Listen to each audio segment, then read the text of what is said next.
Books I read because TikTok told me to. I just want to preface this video and say that I think most of these books on this list, most of them are a bit overhyped in my opinion, so get your popcorn, a lot of hot takes in this video. TikTok seems to think that all these books are 5 stars, and for the most part I tend to disagree. Let's get into it. First up, Sword of Kaigen. I like this book. I think this does a lot of really good stuff, but I think the pacing is really what kills this book for me. That and having the climax in the middle of the book and then having like the last 200 pages be a very long epilogue just didn't really sit with me. I liked it, but not as good as TikTok said.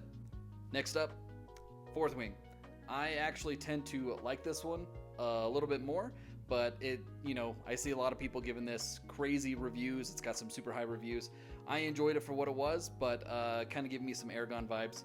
Not as good as I was hoping that it would be. Love the cover, by the way. Next up, Song of Achilles.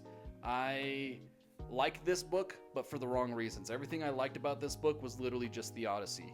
I understand that many books pull parts from many different other series and stories, but if I were to turn this paper into my high school teacher, I'd get an F for plagiarism. Next up, Red Rising. I actually really like this book. It gets a lot of flowers, and I tend to agree.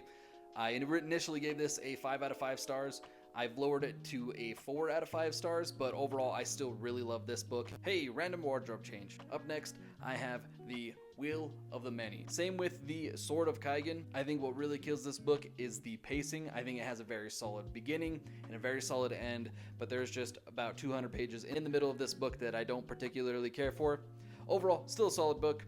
I do want to preface that almost all of the books that I've mentioned in this video so far, I still liked and would recommend. They're just not as good as I thought that they were going to be. TikTok tends to hype things up to 5, 6, 7 star books. Like I said, I generally enjoyed most of those books. I think all of those books were good, but not great.